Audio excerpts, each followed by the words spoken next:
I would say find some way to not alienate the 72% of independent voters who dislike the tariffs.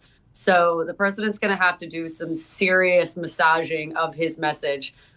Right now, we're in Liberation Day 2.0. He's migrated from the reciprocal tariffs, which are now all illegal and all have to be taken down. Customs and Border Patrol just signaled last night at 10 p.m. that they are no longer, they're terminating the IEEPA tariff collection, which is all the reciprocal tariffs. And we're moving into Section 122, which was 10% and now it's 15%, which means that the UK and the EU trade deals are no longer collecting the same revenue that they agreed to in the agreement. They're collecting quite a bit more. And we have chaos at customs.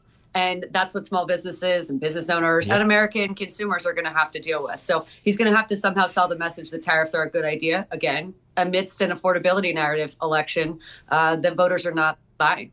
So do you have any idea what the political calculus is within the administration for trying to sell just tariffs in general here? How can it possibly be good for consumers when that message seems to be not resonating at all?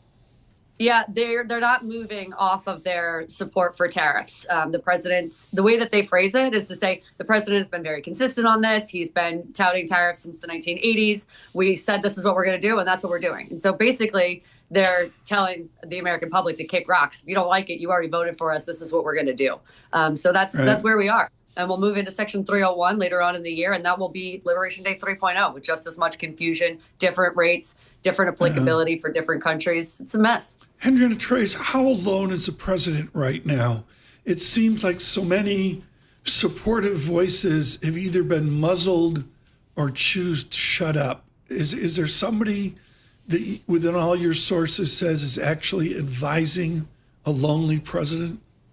The silence is deafening. I mean, the House and the Senate are both out of session for another day because of the snow, obviously. So there's nobody in D.C., and that is affording members of the Republican conference, members who are previously free traders, who come from these agriculture states, Chuck Grassley, for example, who are seeing their own constituents just get slammed. We're working on our second farmers bailout because of these tariffs, because of the trade wars, and they're just not in session. So they get to stay silent because they're just physically not in front of the press right now. And that'll change when they get back into town. And we had seen that start to get some momentum. There was a vote in the House to strip the president of his tariff authority. Those were going to continue and probably grow Republican support because these members want to show their opposition to tariffs. They just can't and get reelected. And they can't get elected with the message either.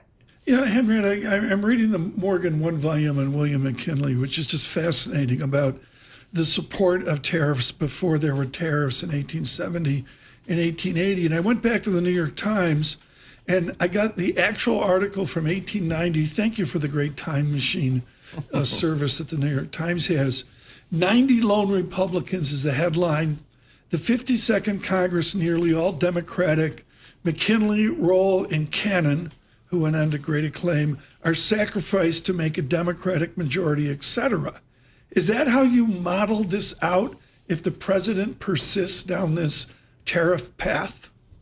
Well, first of all, please send me that microfiche. That sounds awesome.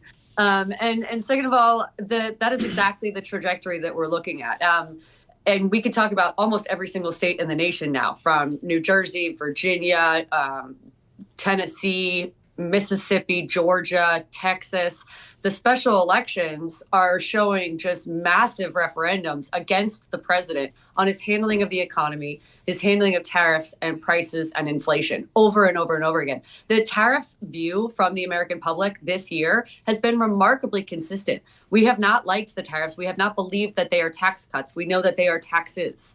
And that has only become more apparent. And as I mentioned before, the polling is just extraordinarily diverse. College educated, not college educated, rich, poor, anywhere in between, black, white, man, woman, everybody hates the tariffs. And that's what we're dealing with. And the reason I think that this is so interesting is because, as you point out, the president is persisting with this issue that is uniquely unpopular. It's even unpopular with non-MAGA Republicans, the largest amount than anything else. And that's what we're going to do for the next 6 months.